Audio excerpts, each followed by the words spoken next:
Hello students, welcome back to Nisha's World channel. Nisha's world ചാനലിലേക്ക് 6ാം ക്ലാസ്സിലെ എല്ലാ കൂട്ടുകാരെയും സ്വാഗതം ചെയ്യുകയാണ്. മാത്സ് ഫസ്റ്റ് ചാപ്റ്റർ കോണുകൾ എന്ന പാഠഭാഗത്തിൻ്റെ 2ാം ഭാഗമാണ് ഇന്നത്തെ വീഡിയോയിൽ ഉൾപ്പെടുത്തിയിട്ടുള്ളത്. അപ്പോൾ നമുക്ക് വീഡിയോയിലേക്ക് പോകാം. നമസ്കാരം. ഇന്നത്തെ ക്ലാസ്സിലേക്ക് എല്ലാ കുട്ടികളെയും സ്വാഗതം ചെയ്യുന്നു. ഇന്ന് 6ാം ക്ലാസ്സിൻ്റെ മാത്സ് പാർട്ട് 2 ആണ്. പാർട്ട് 1ൽ നമ്മൾ ആംഗിൾസ് എങ്ങനെയാണ് അളക്കുക, മെഷർ ചെയ്യുക എന്നുള്ള കാര്യങ്ങളും ആംഗിൾസ് എങ്ങനെയാണ് വരയ്ക്കുക, ഒരു സർക്കിളിനെ 4 ഭാഗങ്ങളാക്കിക്കൊണ്ട് 6 ഭാഗങ്ങളാക്കിക്കൊണ്ട് സെറ്റ് സ്ക്വയർ ഉപയോഗിച്ചുകൊണ്ടൊക്കെ വരച്ചു അല്ലേ.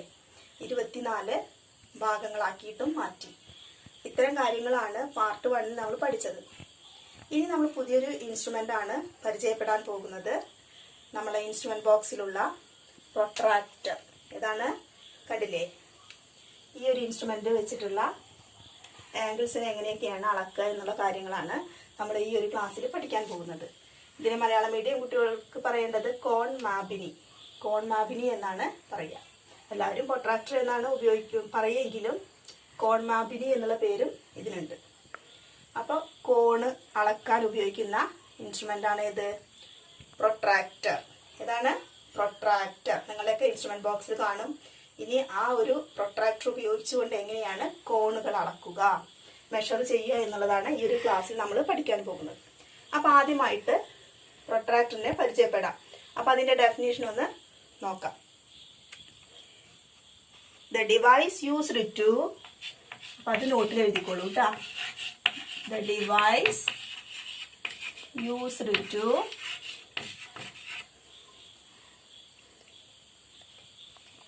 measure angles of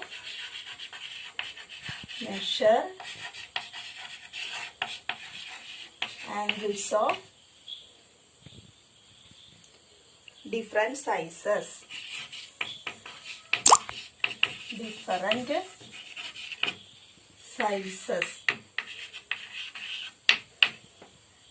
എന്നതാണ് പ്രൊട്രാക്ടറിന്റെ definition. The device used to measure angles of different sizes. പല തരത്തിലുള്ള കോണുകളെ അളക്കാൻ ഉപയോഗിക്കുക എന്നതാണ് ഈ ഒരു ഡിവൈസിന്റെ, ഈ ഒരു ഉപകരണത്തിന്റെ ഉപയോഗം. ഇതാണ് നമ്മുടെ പ്രൊട്രാക്ടർ. ഇതിന്റെ പ്രത്യേകത എന്താണ്? ഇങ്ങനെ കുറെ അളവുകൾ കൊടുത്തിട്ടുണ്ട് അല്ലേ. അപ്പോ 2 അളവുകളുണ്ട്. ഒന്ന് മേലെ കൊടുത്തിട്ടുള്ള അളവുകളുണ്ട്, അതുപോലെ തന്നെ താഴെയും കൊടുത്തിട്ടുണ്ട്. അപ്പൊ അത് വെച്ചിട്ട് എങ്ങനെയാണ് കോൺ അളക്കുക എന്നുള്ളത് പതുക്കെ നമ്മൾ ഈ ഒരു ക്ലാസ്സിൽ പഠിക്കും. 0ൽ നിന്ന് തുടങ്ങുന്ന അളവുണ്ട്, അതുപോലെ 180 തുടങ്ങുന്ന മേലത്തെ അളവുകളും മെഷർമെന്റും കാണാം അല്ലേ. അതുപോലെ തന്നെ ഈ ഭാഗത്തും 0ൽ നിന്ന് തുടങ്ങുന്ന അളവുകളുമുണ്ട്. അപ്പൊ എങ്ങനെയാണ് ഒരു കോണ് നമ്മൾ വരച്ചു കഴിഞ്ഞാൽ ഇത് വെച്ചുകൊണ്ട് എങ്ങനെയാണ് നമ്മൾ അളക്കുക എന്നതാണ് നോക്കേണ്ടത്. ശ്രദ്ധിക്കുക. ഇതിലെ 90 ഡിഗ്രി, എപ്പോഴും 90 ഡിഗ്രി ഒരു സ്ക്വയർ ആയിരിക്കും എന്നുള്ളത് നമുക്കറിയാം. ഈ ഒരു ഷേപ്പ് എപ്പോഴും 90 ഡിഗ്രി ആണ് എന്നുള്ളത് കഴിഞ്ഞ ക്ലാസ്സിൽ നമ്മൾ പറഞ്ഞു അല്ലേ. അപ്പൊ ഇവിടെ ശ്രദ്ധിക്കുക, ഈ 90 ഡിഗ്രിയുടെ ഈ ഒരു വര നമ്മൾ ഈ ആംഗിളിന്റെ ഈ ഒരു വെർട്ടക്സിൽ കൊണ്ടുവന്ന് വെക്കുക. അപ്പോൾ ഈ 0യിലായിരിക്കണം. ഈ ഒരു വര നമ്മളുടെ ബേസ് ലൈൻ, ഈ ഒരു ആംഗിളിന്റെ ബേസ് ലൈൻ 0യിലായിരിക്കണം. നമ്മളെ കോണ് പ്രൊട്രാക്ടറിന്റെ ഉള്ളിലാകുന്ന രീതിയിൽ വേണം പ്രൊട്രാക്ടർ വെക്കാൻ. എല്ലാവരും ശ്രദ്ധിക്കുമല്ലോ. പ്രൊട്രാക്ടറിന്റെ ഉള്ളിലായിരിക്കണം നമ്മൾക്ക് അളക്കേണ്ട കോണ് വരേണ്ടത്. ഈ ഒരു വര നമ്മുടെ ആംഗിളിന്റെ ബേസ് ലൈൻ പോയിരിക്കുന്നത് വലത്തോട്ടാണ് ആണല്ലോ. അത് ഇങ്ങനെ വലത്തോട്ട് പോയിരിക്കുന്നു. അവിടെ വേണം ഈ ഒരു ബേസ് ലൈൻ വെക്കാൻ. അതുപോലെ 90 ഡിഗ്രി എന്ന ഈ ഒരു വര നമ്മളുടെ ഈ ഒരു വെർട്ടക്സിലാവുകയും വേണം. ഇങ്ങനെയാണ് പ്രൊട്രാക്ടർ വെക്കേണ്ടത്. ഇങ്ങനെ ഇങ്ങോട്ട് പോകുന്ന ഈ ഒരു വരയിൽ നിന്നും എവിടെയാണോ 0 വരുന്നത്, 0യിൽ നിന്നും ഏത് അളവാണ് വരുന്നത്? മേലെ അളവ് എഴുതിയിട്ടുണ്ട്, താഴെയും അളവ് എഴുതിയിട്ടുണ്ട് അല്ലേ. 0യിൽ നിന്നുള്ള അളവാണ് നമ്മൾ എടുക്കേണ്ടത്.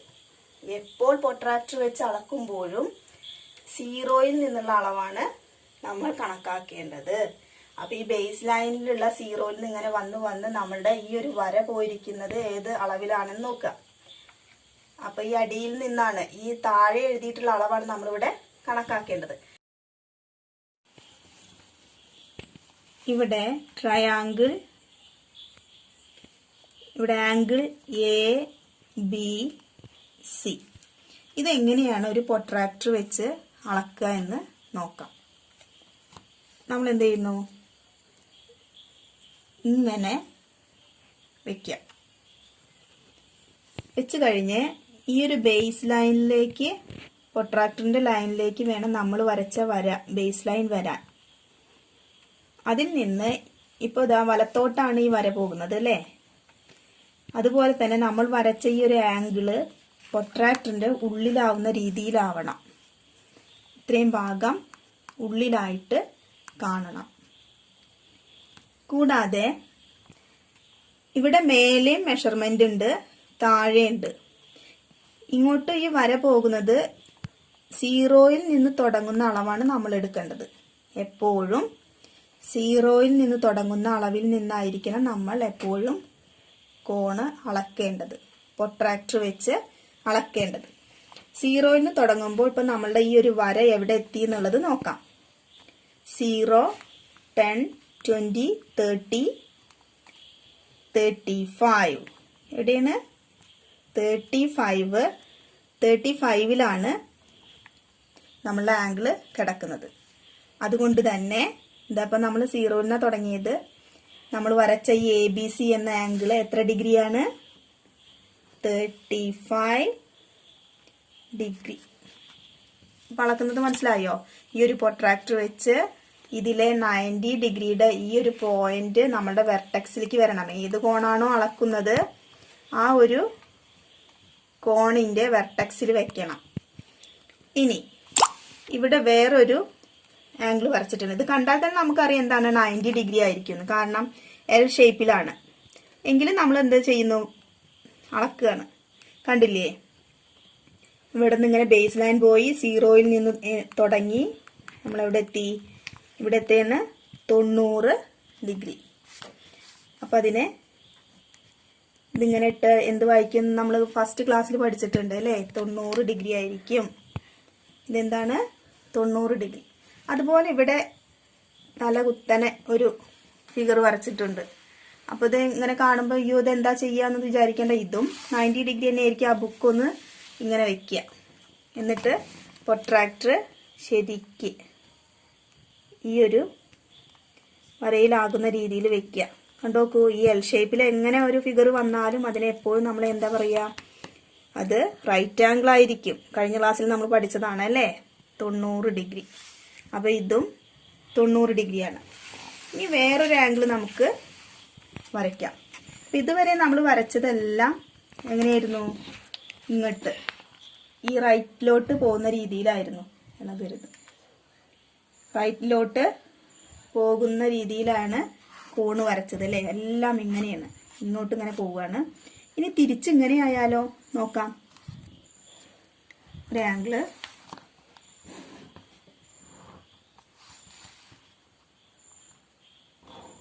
ഇങ്ങനെ വരച്ചു. അപ്പോൾ ഈ ഒരു PQR ഈ ആംഗിൾ എങ്ങനെ നമുക്ക് നോക്കാം.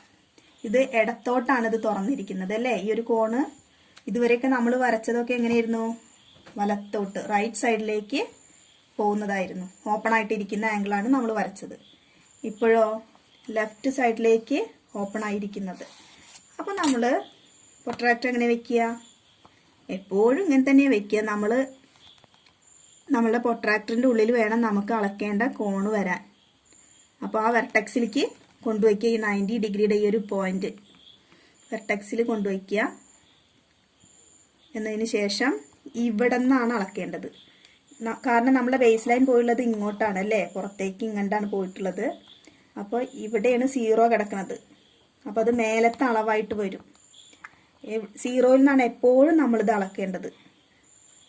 അപ്പോൾ 0, 10 മേലത്തെ അളവ് കണ്ടില്ലേ, 0, 10, 20, 30, 40, 50. അപ്പം നമ്മളുടെ കോൺ എത്രയാണ്? 50 ഡിഗ്രി. ഒരു 51 ഒക്കെ വരുന്നുണ്ട് കേട്ടോ. ഏകദേശം ഒരു കോണ് വരച്ചതാണ് ഞാൻ അളവൊന്നും എടുക്കാതെ. അപ്പോൾ ഇതൊരു 51 വരുന്നുണ്ട്. അപ്പോൾ അറിയാലോ, 50 കഴിഞ്ഞാൽ 51, 52, 53 നമ്മൾ സ്കെയിലിൽ അളക്കുന്ന പോലെ തന്നെ അളവുകൾ ഇവിടെ ഉണ്ട്. അപ്പോൾ അത് ശ്രദ്ധിക്കുക. അപ്പോൾ 51 ഡിഗ്രി വന്നിട്ടുണ്ട് ഇവിടെ. 51 ഡിഗ്രി. അപ്പോൾ എങ്ങനെയാണ് കോൺ അളക്കേണ്ടതെന്ന് ഇപ്പോൾ മനസ്സിലായില്ലേ? ഇനി നിങ്ങളുടെ ടെക്സ്റ്റ് ബുക്കിൽ പഴയ ടെക്സ്റ്റ് ഉള്ളവർ ശ്രദ്ധിക്കുക. പേജ് നമ്പർ 11, പേജ് നമ്പർ 11 കുറേ ഫിഗേഴ്സ് തന്നിട്ടുണ്ട്. ആ ഫിഗേഴ്സ് പ്രൊട്രാക്ടർ ഇല്ലാണ്ട് കാണുമ്പോൾ തന്നെ അറിയാൻ പറ്റും അത് ലെസ് ദാൻ 90 ആണോ, 90 ഡിഗ്രി ആണോ, ഗ്രേറ്റർ ദാൻ 90 ആണോ എന്നെല്ലാം നോക്കിക്കൊണ്ട് മെഷർ ചെയ്യാതെ കണ്ടുപിടിക്കുക. 90 ഡിഗ്രി ഉള്ള ആംഗിൾ ആണോ, അതേപോലെ 90 ഡിഗ്രിയേക്കാൾ കുറവാണോ, 90 ഡിഗ്രിയേക്കാൾ കൂടുതലാണോ എന്നെല്ലാം കണ്ടുപിടിക്കുക. ഇനി നമ്മളൊരു 90 ഡിഗ്രിയേക്കാൾ കൂടുതൽ ഉള്ള ഒരു ആംഗിൾ വരച്ചില്ല. അപ്പോൾ അതെങ്ങനെയായിരിക്കും? അതെപ്പോഴും ഏകദേശം ഇങ്ങനെയൊക്കെ ആയിരിക്കും. അതിന് എ ബി സി എന്ന് പേര് കൊടുത്തു. ഇനി പ്രൊട്രാക്ടർ വയ്ക്കുകയാണ്. ഇതാ ഇങ്ങനെ വയ്ക്കുക. ഇങ്ങനെ വെച്ചു. ഇനി ഇങ്ങോട്ടാണ് നമ്മളെ ബേസ് ലൈൻ പോയിട്ടുള്ളത് അല്ലേ? അപ്പോൾ എങ്ങോട്ട് പോയാലും നമ്മൾ അളക്കേണ്ട ഈ കോണ് പ്രൊട്രാക്ടറിൻ്റെ ഉള്ളിൽ വരണം. ഈ ഒരു ഭാഗം പ്രൊട്രാക്ടറിൻ്റെ ഉള്ളിലായിട്ട് വരണം. അപ്പോൾ ഈ ഒരു ബേസ് 0യിൽ നിന്ന് വേണം എപ്പോഴും എണ്ണാൻ. ഇവിടെ 0 കിടക്കുന്നത് അടിയിലാണ് അല്ലേ? അപ്പോൾ 0, 10, 20 ഇങ്ങനെ പോയി നമ്മളുടെ വര എവിടെയല്ലേ കിടക്കണത്? അപ്പോൾ എത്ര വരും? 100, 110, 122 വരുന്നുണ്ട് കേട്ടോ. 122 ഡിഗ്രി. അതായത് ഇങ്ങനെ വന്നിരുന്നെങ്കിൽ 90 ഡിഗ്രി, ഇങ്ങനെ ആയിരുന്നെങ്കിൽ എൽ ഷേപ്പിലാണെങ്കിൽ 90 ഡിഗ്രി ആയേനെ. പക്ഷെ അതിനേക്കാൾ കൂടുതലാണ് ഇവിടേക്ക് വന്നിട്ടുള്ളത്. അപ്പോൾ എപ്പോഴും മനസ്സിലായല്ലോ എങ്ങനെ പ്രൊട്രാക്ടർ വയ്ക്കുക, എങ്ങനെയാണ് അളവ് ഏതാണ് എടുക്കേണ്ടതെന്നൊക്കെ മനസ്സിലായില്ലേ? വലത്തോട്ടാണ് നമ്മളുടെ ആംഗിൾ ഓപ്പൺ ആയി കിടക്കുന്നതെങ്കിൽ അടിയിലത്തെ മെഷർമെൻറ്റ് എടുത്തിട്ട് ഇങ്ങനെ പോവുക. അതേസമയം ഇടത്തോട്ടാണ് ആംഗിൾ ഓപ്പൺ ആയി കിടക്കുന്നതെങ്കിൽ ഇതിങ്ങനെ വെച്ച് മേലത്തെ മെഷർമെൻറ്റ് 0യിൽ നിന്ന് തുടങ്ങുക. എപ്പോഴും 0യിൽ നിന്നായിരിക്കും നമ്മൾ അളക്കേണ്ടത്. അപ്പോൾ 0യിൽ നിന്ന് തുടങ്ങുന്ന മേലത്തെ മെഷർമെൻ്റ് ആണ്. അപ്പോൾ മേലെ നിന്ന് ഇങ്ങനെ അളന്ന് നമ്മളുടെ ആംഗിളിൻ്റെ വര വരുന്നത് വരെ നോക്കുക. അതെവിടെ നിൽക്കുന്നതെങ്കിൽ അതാണ് നമ്മളുടെ ആംഗിളിൻ്റെ അളവ്. ഇത്രയും ഭാഗം ക്ലിയർ ആയില്ലേ? ഇനി ഇങ്ങനെ കുറേ ഫിഗേഴ്സ് നിങ്ങളുടെ text book page number 11 text ബുക്കിലുണ്ട്. ആ പേജ് നമ്പർ 11 കുറേ ഫിഗേഴ്സ് തന്നിട്ടുണ്ട്. അത് അളക്കാതെ ആദ്യം ഒന്ന് ലെസ് ദാൻ 90 ഡിഗ്രി ആണോ, 90 ഡിഗ്രി ആംഗിൾ ആണോ, അതേപോലെ ഗ്രേറ്റർ ദാൻ 90 ആണോ എന്നെല്ലാം നിങ്ങൾ കണ്ടെത്തി കഴിഞ്ഞതിന് ശേഷം അത് ശരിയാണെന്ന് ഉറപ്പിക്കാൻ പിന്നീട് ആ കോണുകളെല്ലാം നോട്ടിൽ വരച്ച് പ്രൊട്രാക്ടർ വെച്ചൊന്ന് അളന്ന് കണ്ടുപിടിക്കുക. എന്തെങ്കിലും സംശയം ഉണ്ടെങ്കിൽ ഈ വീഡിയോയിൽ നോക്കി മനസ്സിലാക്കുക. നിങ്ങൾക്ക് മനസ്സിലാവാത്ത ഭാഗങ്ങളുണ്ടെങ്കിൽ കമൻറ്റ് ചെയ്യുക. ഇത്രയും ഭാഗം ക്ലിയർ ആയെങ്കിൽ അടുത്തത് നമുക്ക് ടെക്സ്റ്റിൽ തന്നിട്ടുണ്ട്. ഒരു ട്രയാങ്കിൾ വരച്ചിട്ട് പ്രൊട്രാക്ടർ വെച്ചിട്ടൊക്കെ അളക്കാൻ പറഞ്ഞിട്ടുണ്ട്. ഏകദേശം ആ ഫിഗർ ഞാൻ നോട്ടിൽ വരയ്ക്കുകയാണ്. ഏകദേശം അളവൊന്നും ഇല്ലാണ്ട് വരയ്ക്കുകയാണ്. അപ്പോൾ ശ്രദ്ധിക്കുക. ഇങ്ങനൊരു ഫിഗർ ഫസ്റ്റ് തന്നിട്ടുണ്ട്. ഇതെന്താണ്? ത്രികോണം അല്ലേ? 3 കോണുകളും 3 വശങ്ങളുമുള്ളൊരു ഫിഗർ. ഈ ഫിഗറിന് എന്താ പറയുക? ട്രയാങ്കിൾ എന്നാണ് പറയുക. എന്താ പറയുക? ട്രയാങ്കിൾ. 3 ആംഗിൾ ഉള്ളത് ട്രയാങ്കിൾ. അപ്പോൾ ഇങ്ങനത്തെ ഈ ഒരു ഫിഗറിനെ എങ്ങനെയാണ് നമ്മൾ അളന്നെഴുതുക? ടെക്സ്റ്റിലുള്ള കുറേ ഫിഗേഴ്സാണ്. അതിലെ ആദ്യത്തെ ഫിഗറാണിത്. അപ്പോൾ അതെങ്ങനെ അളക്കുക? നമ്മളിപ്പോൾ ഈ പറഞ്ഞതുപോലെ ഇതിനൊരു പേര് കൊടുക്കാം അല്ലേ, ട്രയാങ്കിൾ PQR പേര് കൊടുത്തു. ഇതിനെ എങ്ങനെ അളക്കാം? നമ്മൾ പ്രൊട്രാക്ടർ വയ്ക്കുന്നു, ബേസ് ലൈനിൽ ഇങ്ങനെ വയ്ക്കുക. നിങ്ങൾക്ക് അവിടെ 60 ഡിഗ്രി എന്നാണ് കിട്ടുക. അതായത് 0-ൽ നിന്ന് ഇങ്ങനെ തുടങ്ങി 60 ഡിഗ്രിയിലാണ് വരിക അവിടെ അളവിൽ, നിങ്ങളുടെ ടെക്സ്റ്റ് ബുക്കിലെ അളവിൽ. ഇത് ഞാൻ വെറുതെ നിങ്ങൾക്ക് മനസ്സിലാവാൻ എങ്ങനെ അളക്കുക എന്നുള്ളത് കാണിച്ചു തരികയാണ്. ഇനി അതേപോലെ ഇവിടെ എന്ന് പറയുമ്പോൾ ഏത് ഭാഗത്തു നിന്ന് എടുക്കുക? ഇങ്ങോട്ടാണ് ബേസ് ലൈൻ പോയിട്ടുള്ളത് അല്ലേ, ഈ ആംഗിൾ കണക്കാക്കുമ്പോൾ. അപ്പോൾ കണ്ടോ, നമ്മളുടെ ആംഗിൾ ഫുള്ളായിട്ട് പ്രൊട്രാക്ടറിൻ്റെ ഉള്ളിലായി. ഇനി ഈ ബേസ് ലൈൻ പോയിട്ടുള്ളത് പുറത്തേക്കാണ്, ഇടത് ഭാഗത്തോട്ട് അല്ലേ. ഇടത് ഭാഗത്തോട്ട് പോകുമ്പോൾ ഇവിടെയുള്ള മേലത്തെ 0 വരുന്നത് മേലെയല്ലേ, അപ്പോൾ മേലത്തെ അളവെടുക്കുക. അതും 60 ഡിഗ്രിയിൽ ആവും. 60 ഡിഗ്രിയിലാണ് വരേണ്ടത്. നിങ്ങൾക്ക് അവിടെ ടെക്സ്റ്റിലുള്ള ആ ഫിഗർ അതുപോലെ വരയ്ക്കുമ്പോൾ 60 ഡിഗ്രിയാണ് കിട്ടുക. അത് അതേപോലെ ടെക്സ്റ്റിൽ നോക്കിയിട്ട് അളന്നെഴുതുക. ഇനി ഇവിടെ അപ്പം നോട്ടൊന്നിട്ട് തിരിച്ചിടുക. ഇനി കിട്ടേണ്ടത് ഈ ഒരു ആംഗിൾ അല്ലേ. ആ ആംഗിൾ കിട്ടണമെങ്കിൽ എന്താ ചെയ്യുക? ഈ പ്രൊട്രാക്ടറിൻ്റെ ഈ ഒരു ഭാഗം ഇങ്ങനെ വെച്ച്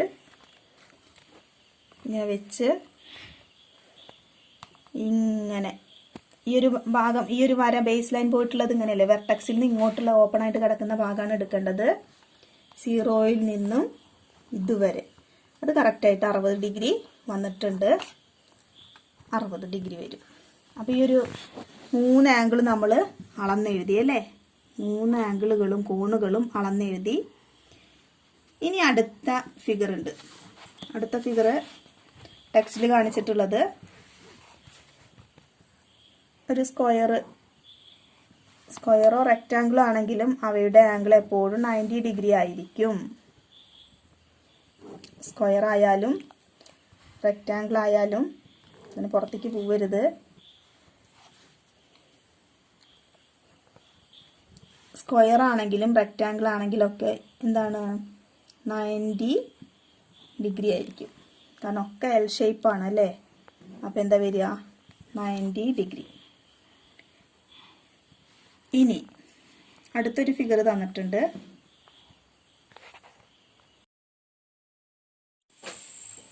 ഇവിടെ അടുത്തതായിട്ട് വേറൊരു ഫിഗർ തന്നിട്ടുണ്ട്. അതുകൂടാതെ നമ്മളിപ്പോൾ നേരത്തെ ചെയ്ത ഫിഗർ കണ്ടില്ലേ, 4 വശവും തുല്യമായാൽ 4 കോണുകളും തുല്യമുള്ള ഒരു ഫിഗർ. അതായത് അങ്ങനെ വരുമ്പോൾ അത് സ്ക്വയർ ആവും. സ്ക്വയറും റെക്റ്റാങ്കിളും ആണെങ്കിൽ ആ ഫിഗറിൻ്റെ അളവ്, ആംഗിളിൻ്റെ അളവ് എപ്പോഴും 90 ഡിഗ്രി ആയിരിക്കും. അത് ശ്രദ്ധിച്ച് മനസ്സിലാക്കി വെക്കുക. സ്ക്വയറാണ് സ്ക്വയറോ ആണ് നമ്മളുടെ ഫിഗർ എങ്കിൽ അതിൻ്റെ 4 ആംഗിളും 90 ഡിഗ്രി ആയിരിക്കും. പിന്നെ ട്രയാങ്കിളിനെ നമ്മളിവിടെ പറഞ്ഞു. അടുത്ത ഫിഗർ ഇതാണ്. എന്താണ് ഈ ഫിഗറിൻ്റെ പ്രത്യേകത? 5 വശങ്ങളുണ്ട് അല്ലേ. 1 2 3 4 5. അതേപോലെ 5 കോണുകളും ഉണ്ട്. 5 കോണുകളും കാണാം. ഇത്തരത്തില് 5 വശങ്ങളും 5 കോണുകളും ഉള്ള ഈ ഫിഗറിനെ പറയുന്ന പേരാണ് പെന്റഗൺ. എന്താണ്? പെന്റാഗൺ എന്ന് പറഞ്ഞാൽ പഞ്ചഭുജം, 5 ഭുജങ്ങളുള്ളത് പഞ്ചഭുജം എന്നാണ് പറയുക, പെന്റാഗൺ. ഇതുപോലെ ഈ പെന്റഗണിന്റെ കോണുകൾ അളക്കുന്നത് എങ്ങനെയെന്ന് നോക്കാം. പ്രൊട്രാക്ടർ ഇതേപോലെ നേരത്തെ വരച്ചിരുന്നത് പോലെ വെക്കുക. ഈ ഒരു വര നമുക്കിപ്പോൾ ഈ ഒരു ആംഗിളാണ് കിട്ടേണ്ടത്. അപ്പോൾ ഈ ബേസ് ലൈൻ ഇങ്ങോട്ട് വലത്തോട്ടാണ് പോയുള്ളത്. അപ്പോൾ ഈ 0-ൽ നിന്ന് ഇങ്ങനെ തുടങ്ങി അടിയിലത്തെ അളവ് നോക്കാം അല്ലേ. 0-ൽ നിന്ന് തുടങ്ങുന്ന അളവാണ് നമ്മൾ എടുക്കേണ്ടത്. അപ്പോൾ ഈ നമ്മളുടെ ഈ ആംഗിൾ, ഈ കോണിൻ്റെ 2 വരയും എവിടെ എത്തി നിൽക്കുന്നത് നോക്കുക. ഒന്ന് ബേസ് ലൈനായിട്ട് കിടക്കുന്നുണ്ട്, അവിടെ നിന്ന് നമ്മൾ അളക്കാൻ തുടങ്ങി. അടുത്ത വര വന്നിട്ടുള്ളത് എവിടെയാണ്? 110. എവിടെയാണ്? അപ്പോൾ ഈ ഒരു ആംഗിൾ എത്രയാണ്? 110 ഡിഗ്രി. അതുപോലെ ഇനി ഈ ഒരു ആംഗിൾ അളക്കണം. അതിന് പ്രൊട്രാക്ടർ എങ്ങനെ വയ്ക്കുക? ഇതുപോലെ വെച്ചു. ഇതുപോലെ വെച്ച് കഴിഞ്ഞാൽ ഇത് ബേസ് ലൈനാണ്. ഈ ബേസ് ലൈൻ ഇങ്ങനെ പോയിട്ടുള്ള 0 വരുന്ന മേലത്തെ അളവാണല്ലേ. 0യിൽ നിന്ന് ഇങ്ങനെ പോയി ഈ ഒരു വര എവിടെ വന്നുള്ളത് നോക്കണം. നമ്മൾ ഈ ഒരു വര വന്നിട്ടുള്ള അളവ് എത്രയാണോ അതാണ് നമ്മൾ ഈ കോണിൻ്റെ അളവ്. ആ ഒരു വര വന്നിട്ടുള്ളത് ഇവിടെയും 110ലാണ്. കണ്ടോ? 110 ഡിഗ്രിയിലാണ്. അപ്പോൾ നമ്മളുടെ ഈ ഒരു ആംഗിളിൻ്റെ അളവും എത്രയാണ്? 110 ഡിഗ്രി. ഇനി ബുക്ക് ഇങ്ങനെ മറച്ച് വയ്ക്കുക, ഇങ്ങനെ തിരിച്ച് വയ്ക്കുക, ഈ പ്രൊട്രാക്ടർ ഇങ്ങനെ. ഇനി നമുക്ക് അളക്കേണ്ടത് ഈ ഒരു ആംഗിളാണ് അല്ലേ. അങ്ങനെ ഈ ഒരു ആംഗിൾ അളക്കാൻ അവിടെ കൊണ്ടുവന്ന് പ്രൊട്രാക്ടർ വയ്ക്കുക. പ്രൊട്രാക്ടർ വെച്ച് നമുക്ക് കിട്ടേണ്ടത് ഈ ഒരു വരയാണെങ്കിൽ ഇങ്ങനെ പോയിട്ട് അളക്കരുത്. നമ്മളുടെ കോണുള്ളത് പ്രൊട്രാക്ടറിൻ്റെ ഉള്ളിലാണ്. അപ്പോൾ ഈ ബേസ് ലൈൻ ഇവിടേക്കാണ് പോയിട്ടുള്ളത്. അവിടെ നിന്നുള്ള 0യിൽ നിന്ന് വേണം നമ്മൾ അളന്നിട്ട് എത്താൻ. അങ്ങനെ വരുമ്പോൾ മേലത്തെ അളവിൽ നിന്ന് നമ്മുടെ ഈ ഒരു വര വന്നിട്ടുള്ളത് ഇവിടെയാണ്. അതും എത്രയാണ്? 110 ഡിഗ്രി. ഇവിടെ 110 ഡിഗ്രി. അപ്പോൾ ഈ ഒരു കോണം എത്രയാണ്? 110 ഡിഗ്രിയാണ്.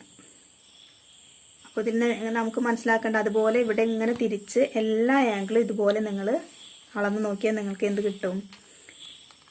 ഓരോ വരി ഇങ്ങനെ വന്നിട്ടുള്ളത് അളവുകൾ നോക്കിക്കഴിഞ്ഞാൽ 110 ഡിഗ്രി ആയിട്ടാണ് നമുക്ക് കിട്ടുക. ഇതിൽ നിന്ന് നമുക്ക് എന്താ മനസ്സിലാക്കേണ്ടത്?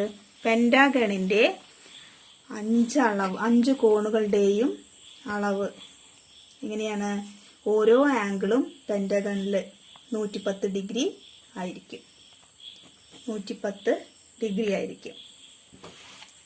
ത്രികോണത്തിൻ്റെ നമ്മളിവിടെ കണ്ടു അല്ലേ. സമഭുജ ത്രികോണത്തിലൊക്കെ എല്ലാ ആംഗിളും എത്രയാണ്? 60 ഡിഗ്രിയാണ്. സമഭുജമാണ്, എന്താണ്, കോണുകളും തുല്യമാണ്.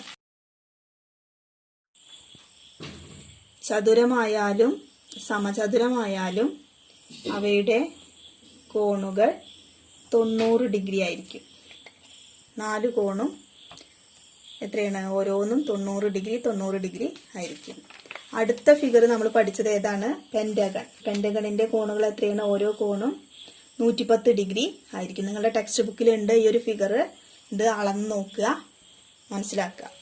അടുത്തത് ഹെക്സഗൺ എന്നാണ്. 6 കോണുകളും 6 വശങ്ങളുമുള്ള ഫിഗറിനെ പറയുന്ന പേരെന്താണ്? ഹെക്സാഗൺ. ഹെക്സാഗൺ അഥവാ ഷഡ്ഭുജം. അപ്പോൾ ഒരു ആംഗിൾ എത്രയായിരിക്കും ഹെക്സാഗണിൻ്റെ? നോക്കാം. ഇവിടെ അങ്ങനെ വയ്ക്കുക, ബേസ് ലൈനിൽ വയ്ക്കുക. അപ്പോൾ നമുക്ക് കിട്ടേണ്ടത് ഈ ഒരു ആംഗിളാണ്. അപ്പോൾ ഈ വര ഇങ്ങനെ പോയിട്ടുണ്ട്. 0യിൽ നിന്ന് ഇങ്ങനെ തുടങ്ങി നമ്മളുടെ ആംഗിൾ വന്നിട്ടുള്ളത് 120 ഡിഗ്രിയിലാണ്. ഈ ഒരു വര വന്നിട്ടുള്ളത് 120 ഡിഗ്രിയിലായതുകൊണ്ട് ഈ ഒരു ആംഗിൾ 120 ഡിഗ്രി. ഇനി ഇവിടെ കിട്ടണമെങ്കിലോ ഇവിടെ ഇങ്ങനെ വയ്ക്കുക, ശ്രദ്ധിച്ച് വയ്ക്കുക. ഇവിടെ ഇങ്ങനെ വെച്ച് കഴിഞ്ഞാൽ ഈ ഒരു ആംഗിൾ കണ്ടുപിടിക്കാൻ പ്രൊട്രാക്ടർ ഇങ്ങനെ വെച്ച് കഴിഞ്ഞാൽ ബേസ് ലൈന് ഇങ്ങനെയാണ് കിടക്കുന്നത് അല്ലേ. നമുക്ക് കിട്ടേണ്ടത് ഈ ഒരു ആംഗിളാണ്. അപ്പോൾ ഈ 0യിൽ നിന്ന് ഇങ്ങനെ അളക്കുക.